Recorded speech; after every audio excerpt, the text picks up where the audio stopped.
Welcome to this conversation of the Executive Life ConvoCast. I am so enjoying these conversations.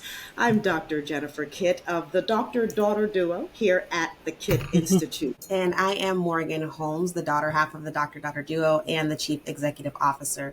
We are your Center for Emotional Development and Well-Being, helping you to elevate, transform, and thrive in life. We have some wonderful real-life leaders here today, and we're going to talk about a very important subject. In fact, here at the Kitt Institute, this subject is what we consider a leader's fruit. If you think about a fruit tree, got some deep roots, we talk about that, but the fruit of what's been planted deep within that person shows up in this topic, and the topic is confidence. So I'm going to start by defining the dictionary definition of confidence. It means that you're feeling sure of yourself and your abilities, not in an arrogant way, but in a realistic and secure way. Confidence is a quiet inner knowledge that you are capable. Oh, I love this conversation. I'm going to start with you, Brunella. How do you define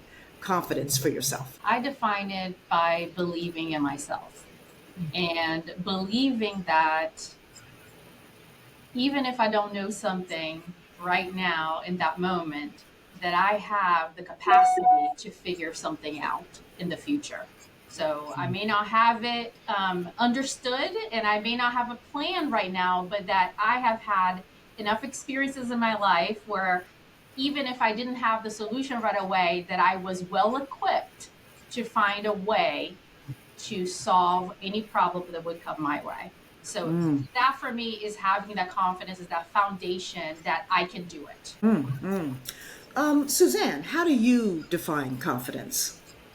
Knowing that I'm enough. When I look back at times where I potentially lacked confidence, it was because I felt that I needed to continuously prove myself. And I think prove myself to myself just as much as others. And this deep-seated feeling that I was never enough for anyone or anything. And at the core, confidence is, to me, understanding that I'm enough.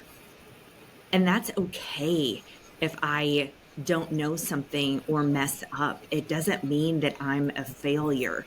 That if I'm living knowing that I'm enough, that's a confidence and boldness that I can live out and that will exude in everything. Donna, how do you define confidence? Yeah, it's like Brunella.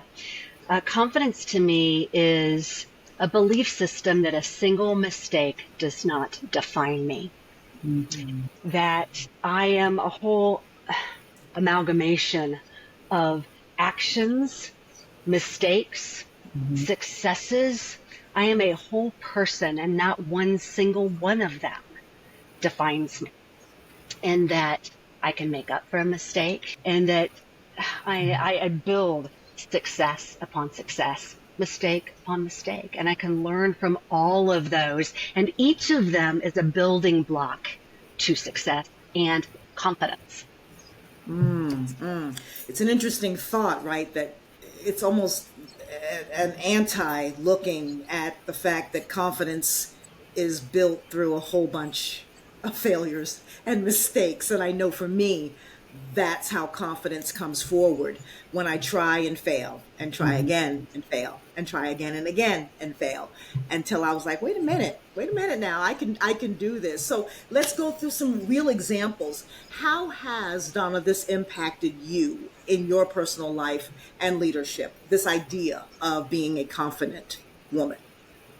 Well, I think when I was a younger woman, to use my definition, a mistake was almost destroying to me and my confidence, and I felt vulnerable and sometimes humiliated by mistakes I would make.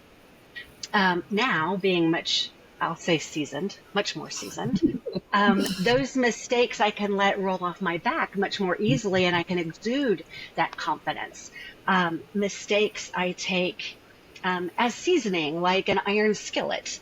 It just brings out the flavor a little bit more. And I can say, oh, yeah, well, what I learned from that, in my younger years, it was much harder for me to pick out the learnings from a mistake quickly. Now I can say, oh, yeah, what I'm going to take from that is A, B, and C. And so the confidence from those mistakes comes much more quickly. Am I answering the question as you Yes. intended? Okay. Yes, absolutely. Brunella, when you trace back 2 days ago, 20 years ago, how has confidence, I shouldn't have even said 20. Maybe it was just 15. I don't know. 15. How has confidence impacted your life and leadership? So it's been a journey for me when it comes to confidence. I think that some people are born with it to sort of begin with, and then they can just build upon that. For me, it's something I've had to work on personally. And I feel that with time, I got more and more of it. And it was my way of getting there was by actually doing the things that scared me. It is, speaking up in that meeting. You might be thinking after what you said, like, did I say this correctly? Did I say this the best way? But you did it, right? How many times have I been to a meeting personally, or have you all, where you didn't say something and then you walked, I should have said that, right? I had enough of those in situations where then I was like, I'm going to start saying it. And once you do that over and over again, and you have to do a presentation in front of people, and you do that enough, you do build that confidence with time. That, back to what Donna was saying, even if I didn't say something the exact way that I wanted to be said at that moment, I can learn from that, and then I build on it slowly. Because I think that it's not confidence, at least for me, it wasn't something that I woke up one day and I was like, oh, I have it now, great.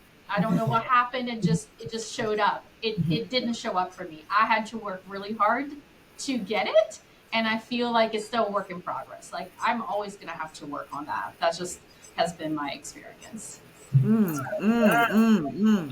Suzanne, for you, life, leadership, and this topic of confidence, how have you seen any impact or influence personally? For me too, it's been quite a journey. And it's interesting, if people were to describe young Suzanne, if they didn't know me very well, they would probably say I was very confident. But a lot of what was driving me when I was younger was a lack of confidence, because I was thinking I had to achieve and do all of those things to get approval and build my confidence. I was terrified of failure. I was terrified of letting people down. And I was thinking all of those things were necessary. And at my core, I was not confident. And so it wasn't until, I would say, very recent years that I've had to learn that, it's cool. I can do those things, and I can now be confident in my abilities. But my confidence was not rooted in my abilities and what I was doing. My using my abilities to the nth degree was actually rooted in a lack of confidence. And that was a driving factor for me. That's a really interesting way of thinking about the language, right? Rooted in a lack of confidence, but the fruit being that which is an outward representation of everybody thinks, oh my God, she's so confident, she's so this, she's so that. That is really, really interesting. Rapid response on this question.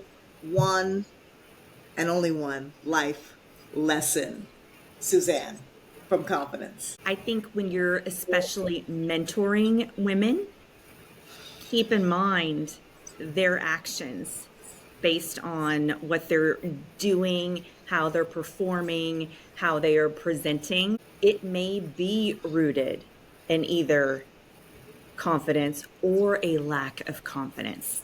And really take the time to get to know them and what their motives are, to be able to push them to the next level, because what's in front of you may be very deceiving, and you may actually be deflating them and defeating them instead of pushing them where they need to be. Wow, wow. Donna, a life lesson that you've picked up on this subject of confidence. Yeah, I think sometimes people can be put off by confidence and perceive confidence, especially out of women, um, differently than you may intend it and want Hmm. it. And Hmm. sometimes you have to be very aware of that. And I see Suzanne and Morgan nodding, and it sometimes people don't want your confidence, and and it can be really hard. It can be really hard, and we live in a world that sometimes are not gracious with with women's confidence, and they don't know why you have it, and either they're jealous of it or they want to put you back in your place, right? And they don't like it very much. And I sound like a bummer, but it's the truth. It's the truth. Sometimes they don't want your confidence, and they don't want you to have it. That's good. No, that you are speaking absolute, in my opinion, truth. Brunella, life lesson, confidence for you. It's okay to stumble, that it is going to be a journey, Mm, and that you will learn along the way, and that it's not a light switch that happens for most people, um, and that you will need to work at it to get to that point. So knowing that, and one, I don't know who said this at one point, but I really try to remember it. Don't compare your insides to somebody's outside. So you mm, might be looking at the result of when somebody is coming out to a table and they're like, wow, they really have it together. You don't know how they're feeling inside, right? You really don't know what they had to go through or work through to get to that point. So really think about that, and that has been something to for me to keep in mind, as well, in terms of not comparing yourself to others. that's Wow, good. wow, great convo. I'm going to end with this question. Um, Specifically, Suzanne, how have you been changed by this journey of confidence? Wow, it is so awesome when you realize that you don't have to prove yourself to everyone and that you are enough and you're loved. And part of that does, I think, come with age. Man, you sleep better at night. It is really awesome. It's awesome. There's a peace that passes all understanding. It's just nice. I'll take upper 40s compared to upper 20s any day. Morgan, I'm going to ask you this question before I go around the others in the room. How have you been changed by confidence? I would say that the change has been just being okay with not doing the same things that everybody else is doing. Moving into like motherhood, moving into, becoming a more seasoned professional and having a very clear paradigm as it relates to like how I'm moving through the world. And it's okay that not everyone else is doing it the same way because I am certain that the ways in which I am moving are the ways that I am supposed to be moving for what needs to happen in my life, my son's life, my husband's life, etc. That has been, I think, the biggest shift, probably in like the last 2 years, where like I am doing things that might seem different, or I am creating boundaries that might seem different than what everyone else is doing. But I'm just standing in the fact that I know that this is what's needed for where I'd like us to be. Love it. Brunella, how has the journey of confidence that you very candidly admitted you're still on, how has it changed you, or how is it changing you? So it's very much what Suzanne said. For me, it has been a journey. I feel like I've gotten better at it as I have gotten older. There's no doubt about it. I would say that I really didn't hit a part of my life of having that overall confident feeling, which, it's not always a constant thing. You could feel, for at least for me, one day I'm like, I killed that. That was great. And then other days I'm like, okay, that wasn't that great. But knowing that you're still going back on that foundation, that it's okay, it's fine, until I really hit in my 40s. That's when I felt like, it's actually fine. You can bounce back a lot more easily because you just have that underlying confidence that at the end of the day, really, how much does that really matter? That one presentation, one day, you've been through a lot in your life, right? You've learned a lot of lessons. At the grand scheme of things, sometimes giving too much power to one occasion is not really needed. And you get that perspective with time. So again, it's been a journey for me, learning journey, and experience and time has definitely helped me get to where I am. And I'm sure I'll feel even better when I'm in my 50s and so on and so forth. Can I attest to it? Yes, you will. Yes, you Yes. will. Looking forward to it. Finally, Donna, I'm going to give Yeah. you the last word, dear. How has confidence, how has it impacted you? How has it been a friend? Has it been a foe? What's been going Oh, on? absolutely. And I think with it has come a mental and emotional peace, because I'm not parsing every word and action like I did in the past. Because when you parse everything that comes out of your mouth and every action, that roils in your head and in your body, and you don't sleep well and you don't rest well. And that becomes physical and it becomes spiritual, and it it interrupts every part of your being. And so it really impacts me even as a wife and a mom, right? I hope that I've imparted to my children, the lessons that I've learned so they don't make all of the same mistakes that I had. And so, like Brunella, I'm still on the journey too. I don't have it all figured out. I still parse some of my words. I still think about like, oh, well, that's not exactly what I meant. It's not exactly what I wanted to say. And so I'm still on the journey too, but I think I have a little bit more mental and emotional peace with the confidence that I have today and in my upper 50s, and hope I'm a little bit better in my upper 60s than I am. I hope. Great conversation. Great conversation, guys. Thank you. So that's all we have time for today. These conversations support our mission of building leaders that people actually want to follow. You can visit our website to join our next live experience at kitinstitute.org, and we will see you next time.